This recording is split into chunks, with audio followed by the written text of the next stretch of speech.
세상에 떠도는 기묘한 괴담들. 첫 번째 이야기. 전쟁터에서 할아버지가 실제로 겪었던 실화괴담. 우리 할아버지는 손녀인 내가 봐도 무척 신사다운 분이셨다. 할머니의 말에 따르면 전쟁에서 살아 돌아온 후 많이 바뀌었다고 한다.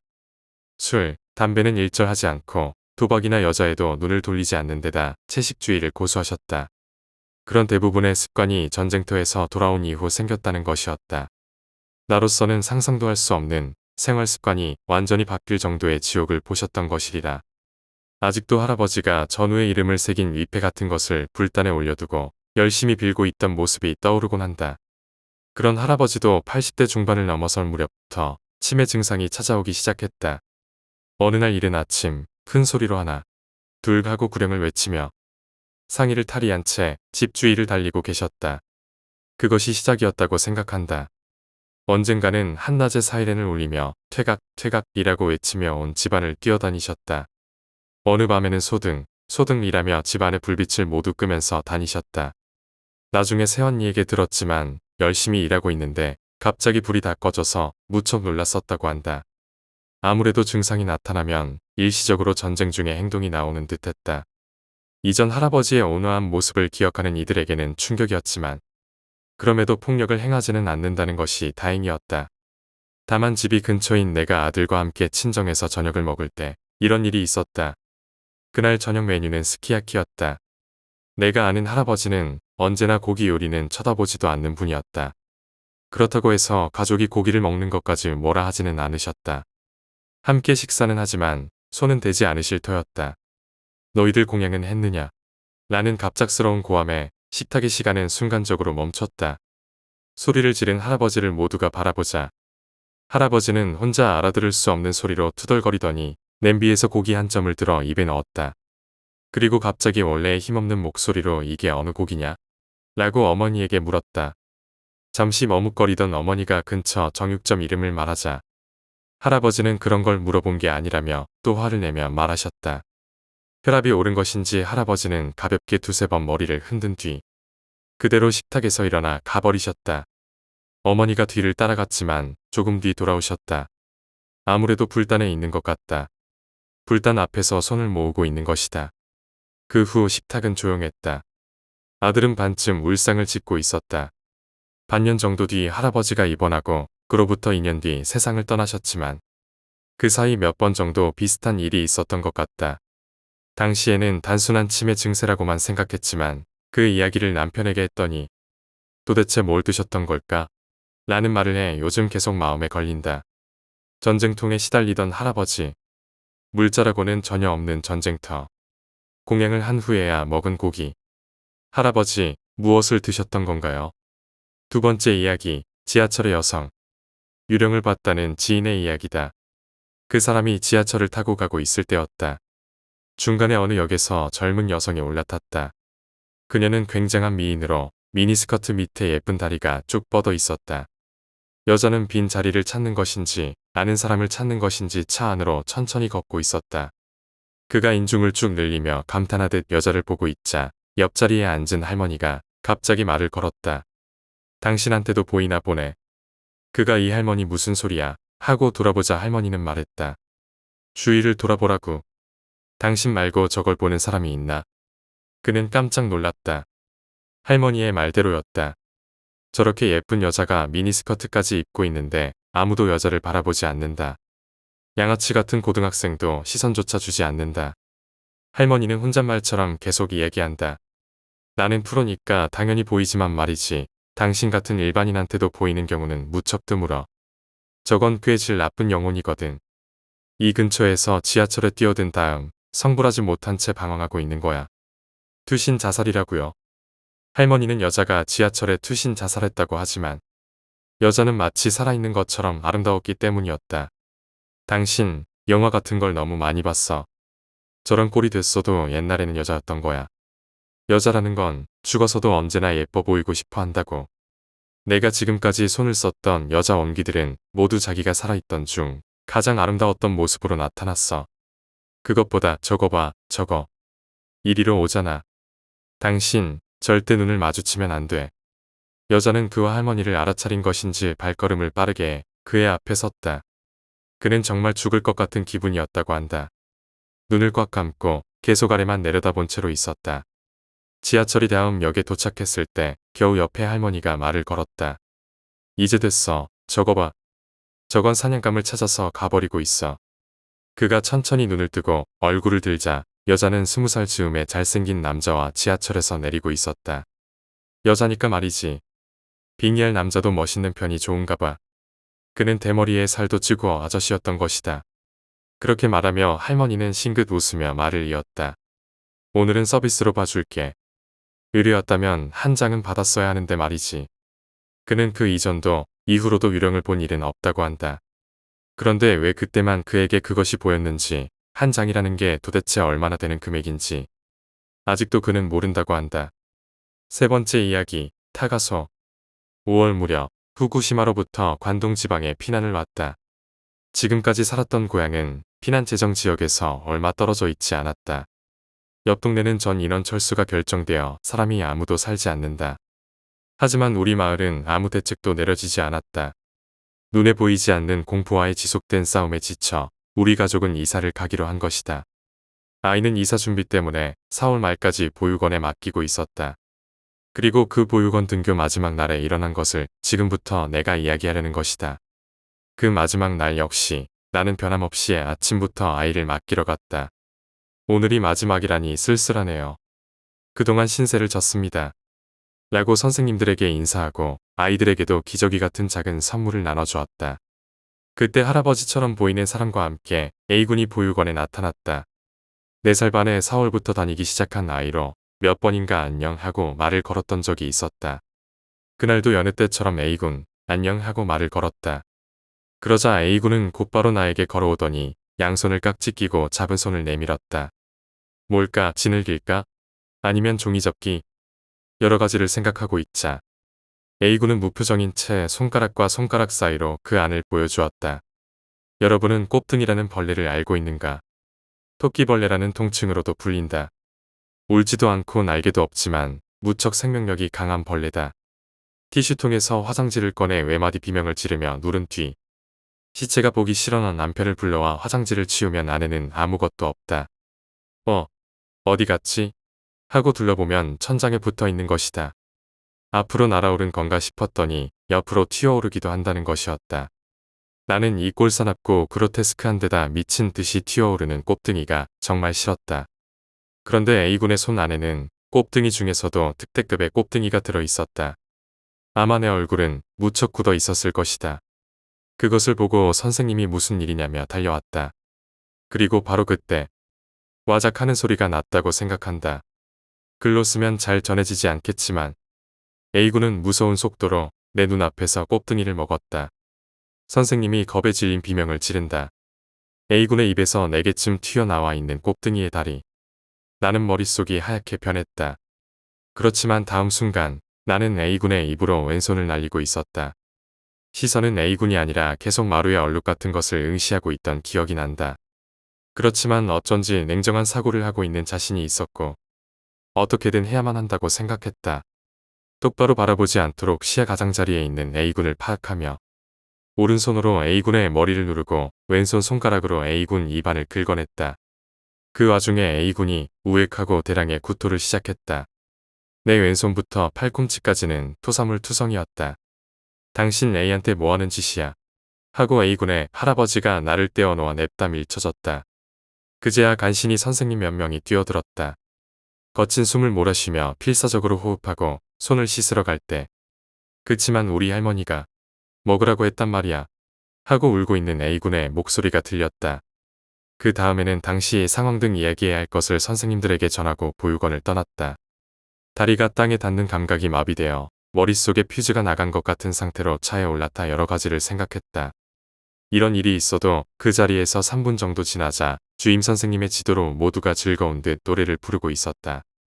과연 오랜 경력의 보육사는 훌륭하다던가 할아버지에게 냅다 밀려서 뒹구는 내 모습이 꼴사나웠을 거라던가. 그렇지만 그럼에도 결코 잊을 수 없다. A군이 무표정하게 꼽등이를 먹은 그 순간의 소리와 입에서 튀어나온 다리. 그 일 때문에 최근 보육원 아이들에 관해 원장님에게 들은 이야기가 있다. 지진 사태로부터 한 달이 지났지요. A군뿐 아니라 많은 아이들이 무척 불안정한 상태입니다. 잘게 잘린 인형을 가져온 아이도 있었습니다. 친구의 목을 조르면서 괴로워라고 묻는 아이도요. 아이들도 심리적으로 궁지에 몰려 있다고 생각합니다. 그 이야기가 머리에서 떠나지를 않아 우리 아이들을 볼 때도 안타까운 마음뿐이다. 갑자기 변한 환경과 생활, 긴장만이 가득한 거리의 분위기, 집 안에서만 놀 수 있는 것도 그렇다. 컨트롤할 수 있는 범위 안에서는 웃고 있지만 아이들 역시 마음 안쪽에는 깊은 상처를 입었다. 어른과는 달리 그런 스트레스를 제어할 방법이나 사고가 아이들에게는 결여되어 있는 것이다. 그러니까 A군처럼 갑자기 벌레를 먹어버리거나 하는. 여기서 나는 이재하 원장님과 나눈 마지막 이야기가 마음에 걸렸다. 이야기를 마친 후 불필요한 것인지는 모르겠지만 하고 내가 했던 이야기. A군의 할머니에게 이 일에 관해 말씀드리는 게 좋지 않을까 합니다만. 선생님은 쓴웃음을 지으며 대답했던 것이다. A군네 집에는 할머니가 없어요. 네 번째 이야기, 아귀. 나는 편집일을 하고 있기 때문에 한 달에 몇 번 정도 무척 바쁜 때가 있다. 그 탓에 피로가 쌓일 때 매번은 아니지만 종종 오른쪽 윗 어금니 쪽 잇몸이 부어오를 때가 있다. 치과에 가도 치조농로 같은 건 아니고 잡균이 들어간 것 같다는 말뿐이다. 그런데 이렇게 잇몸이 부어오를 때는 종종 이상한 것이 보이곤 한다. 가장 많이 보이는 것은 일반적으로 아귀라고 불리는 것이다. 색은 검은데 그것도 흑인 같이 새까만 것이 아니라 말린 물고기 같은 느낌으로 피부가 너덜너덜하게 늘어져 있다. 키는 초등학교 1학년 아이 정도로 머리카락은 그나마도 벗겨져서 거의 대머리나 다름없다. 옷은 입지 않았다. 다만 낮에 태양이 떠 있는 동안에는 보이지 않는다. 조명 아래에서도 마찬가지다. 저녁부터 밤까지 어둠 속에서 부자연스럽게 움직이는 것이 있다면 대개 아기인 것이다. 예를 들면 어느 날 지하철역에서 막차를 기다리고 있는데 벤치에서 머리를 움켜쥐고 있던 회사원이 갑자기 토를 했다. 그러자 벤치 아래에서 우르르 아기들이 기어나와 그 토사물을 먹는 것이다. 하수구 속에 수많은 것들이 모여 있거나 민가의 지붕 위를 달리고 있는 것도 있었다. 몇 번이고 사진을 찍어봤지만 한 번도 사진에 찍혀 나온 적은 없었다. 추석날 시골 절로 성묘를 갔을 때 용기를 내서 주지 스님께 물어보았다. 일단 불교적으로 아귀에는 세 가지 종류가 있다고 한다. 첫 번째는 아무것도 먹을 수 없는 최하급 아귀. 두 번째는 시체의 살이나 똥 같이 더러운 것만 먹을 수 있는 종류로 토사물을 주워 삼키던 것들은 이것인 것 같다. 세 번째로는 거의 뭐든지 먹을 수 있지만 먹어도 전혀 만족감이나 포만감이 없는 아귀. 어떤 것이 가장 괴로울까요? 저로서는 도저히 가늠도 알 수 없습니다. 아귀가 돌아다닐 때는 당신이 아귀를 본다는 걸 눈치채지 않도록 하는 게 좋을지도 모릅니다. 그것들은 언제나 성불이 되기만을 바라고 있어서 자신들이 보이는 사람이라면 도와줄 거라고 믿고 따라올지도 모릅니다. 조심하세요. 충고를 해주셨다.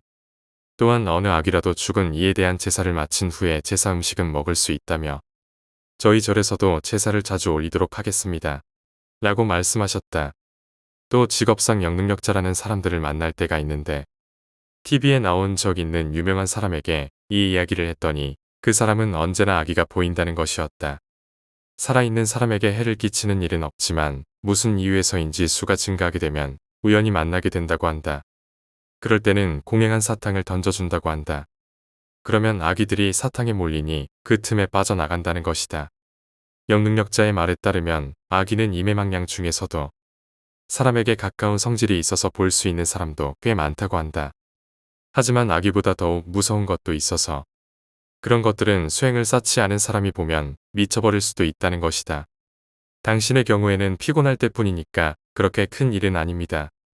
다만 그런 것들은 부정한 곳에만 나타나니까 회사나 자기 집에서 보게 된다면 그건 큰 일이겠지요. 그 이후로 잇몸이 부어오를 때는 방에 돌아와 불을 켜기 전에 낌새를 살피는 버릇이 생겼다. 다행히 아직까지 내 방에서 아귀를 본 적은 없다. 다섯 번째 이야기, 사라진 소녀. 저희 외갓집은 전라북도 완주군의 한 시골 마을입니다. 그 부근의 학교라고는 엄마께서 다니던 초등학교 하나뿐이라 몇 시간씩 걸러 등하교를 하는 학생들이 많았답니다. 엄마 또한 1시간 남짓을 걸어야 학교에 갈 수 있었기에 너무 힘들어 학교에 다니는 게 너무나 싫었답니다. 허나 무엇보다 학교에 다니기 싫었던 이유는 따로 있었답니다. 같은 학년 같은 반인 조금 정신이 이상한 언니 때문이었죠. 외갓집 앞 동네 산을 넘어 오는 언니인데 엄마보다 한 살 많았다고 합니다. 당시엔 학교를 늦게 입학하는 경우가 허다해 같은 학년이어도 나이대가 서로 다른 경우가 많았습니다. 따돌림을 당할까 선생님은 아무 말 안 하셨지만 엄마를 포함한 동네 친구들은 그 언니가 앞산 넘어 사는 유명한 무당집 외동딸이며 단둘이 살고 있다는 것 정도는 다들 알고 있었다고 합니다. 그 언니의 등하교길은 여느 아이들과 다름없이 평범했으며 수업 시간엔 가끔 멍하니 먼 산만 보다 선생님께 꾸중을 듣기도 했지만 나름 열심히 했다고 합니다. 하지만 비가 오기 직전이나 조무중충한 날 또는 수업이 끝나고 다들 집으로 돌아갈 때면 갑자기 교실을 나가 운동장이며 학교 뒤뜰을 혼자 정신없이 돌아다녔다고 합니다. 봄이면 개나리 덩굴 사이를 한참을 바라보다 버럭 고함을 지르고 욕지거리를 내뱉으며 화를 내기도 하고 방과 후 아이들이 학교에 거의 남아있지 않을 땐 학교 뒤 변소 문을 차례로 열어젖히며 무언가를 중얼거리며 실실 웃기도 하다 변소 앞에서 춤을 추기도 했답니다.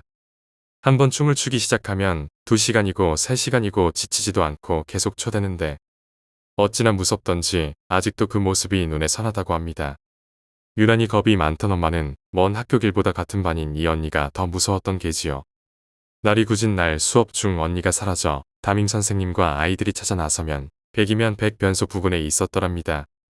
변소 한 칸 문을 열고 그 앞에 앉아 뭐라고 이야기를 나누고 어떨 땐 변소통 속에 들어가 얼굴에 변을 덕지덕지 치덕거려 놓고 깔깔거리며 서 있기도 했답니다. 그러던 어느 날 몇 명의 친구들과 엄마는 화단에 들어가 화단을 망가뜨려 놓았다는 이유로 방과 후 교실에 남아 선생님께 꾸중을 듣고 벌로 늦게까지 교실이며 복도 청소를 하고 있었더랍니다. 늦가을 해도 뉘엿뉘엿져 가는데 한복을 곱게 차려 입으신 예쁜 아주머니께서 정신없이 달려오시더니 담임 선생님과 한참을 얘기하더니 망연자실한 얼굴로 그 자리에 주저앉았다고 합니다. 선생님께선 엄마와 일행들에게 그 언니를 마지막으로 본 게 언제냐며 물으셨답니다. 엄마 일행 중 한 명이 방과 후 변소에 갔다 오면서 마지막 칸 앞에서 중얼거리던 언니를 보았다고 했고 그 말을 듣자마자 선생님과 아주머니는 변소로 정신없이 달려가시더니 아주머니께서 기겁을 하고 쓰러지셨답니다. 엄마가 조심스럽게 가보니 변소통이 퍼낼 때가 다 되어 분뇨들이 가득 차 있고 그 위엔 그 언니가 오늘 입은 옷들이 있더랍니다. 담임 선생님과 학교를 지키시던 아저씨께서 서둘러 분뇨를 퍼내셨고 부근 동네 사람들까지 불러 변소 분뇨를 다 퍼냈지만 나온 건 옷가지 뿐이었답니다. 그보다 더 끔찍한 건 옷가지 위에 정확히 10쌍의 사람의 손톱 발톱이 있었답니다. 그 뒤로 아주머니께선 학교에 여러 번 찾아오셨고 다음에 봄이 되자 아주머니께서 학교에 보이지 않자 그 동네 사는 친구에게 물었고 그 친구는 엄마에게 방학 동안의 일을 말해 주었답니다. 겨울 내 낮이고 밤이고 불쌍한 내 자식 내 손 발톱 따줄 터이니 돌려놓으라며 징을 쳤다고 합니다. 갑자기 어느 날 조용하자 이상하게 생각하신 이장 아저씨께서 찾아가 보니 자신의 손발톱을 모조리 뽑아 가지런히 개어놓은 하얀 천의 차례에 맞춰 놓고는 그 위에 목을 매달아 죽어 있었더랍니다.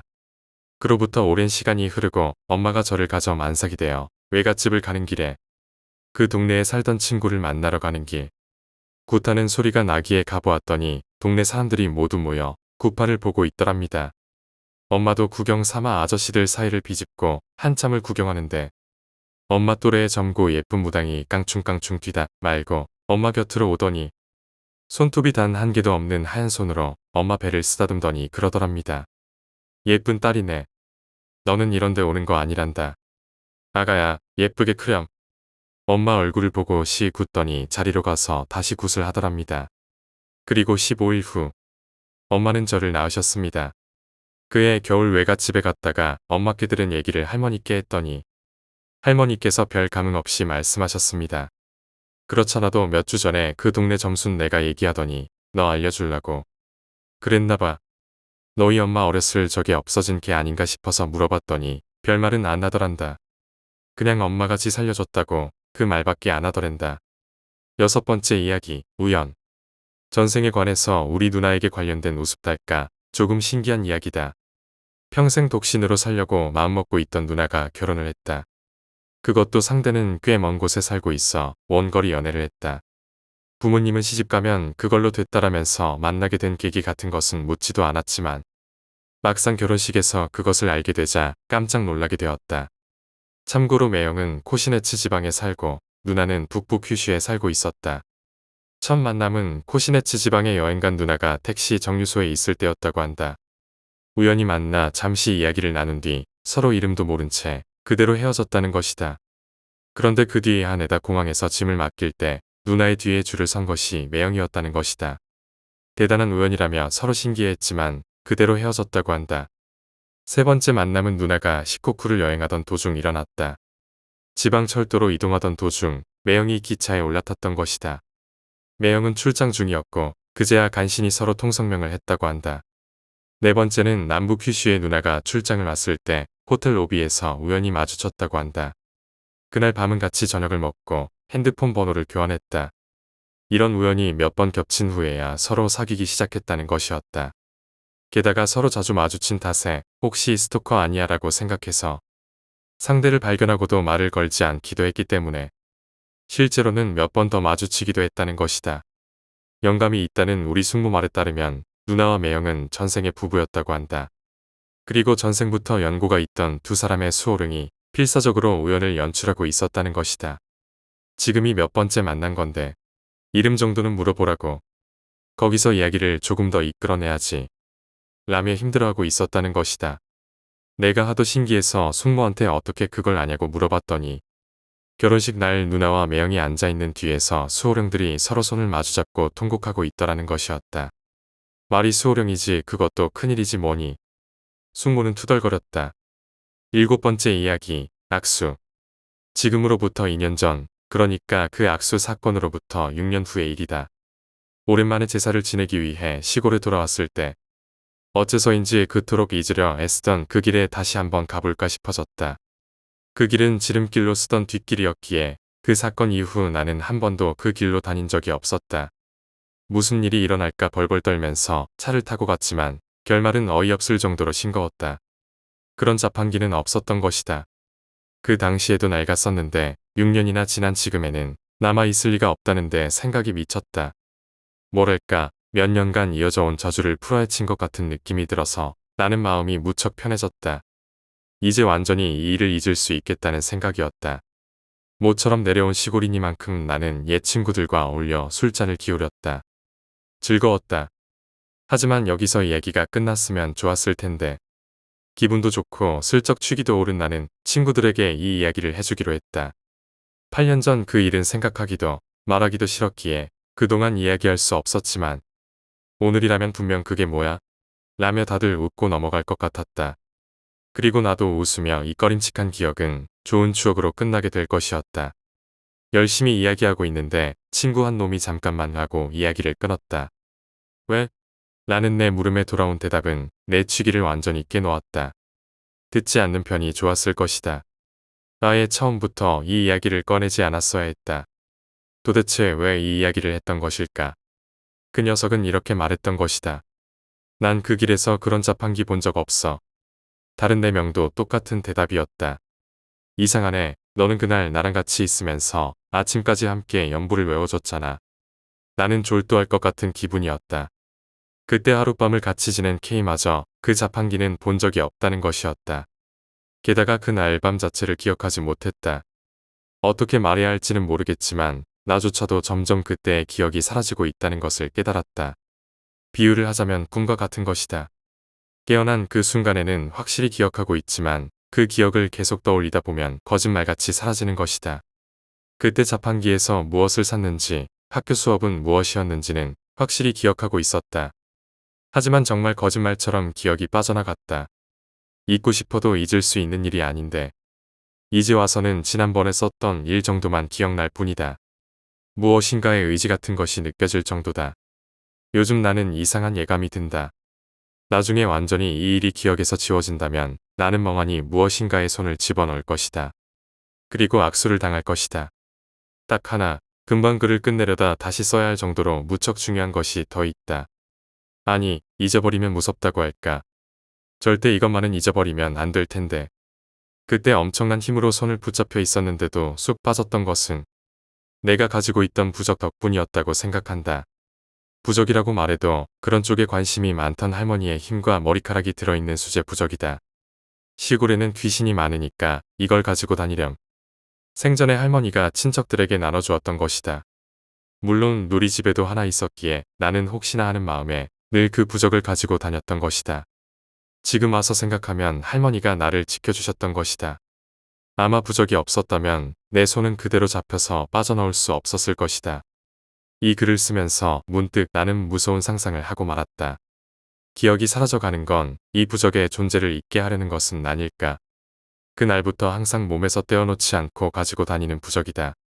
당연히 이 부적에 대해 써야 했는데도 왠지 그것을 잊고 글을 끝낼 뻔했던 것이다. 아마 내가 이 부적에 대해 잊게 된다면 끝낼 것이다. 다음번에는 절대로 놓아주지 않을 테니까.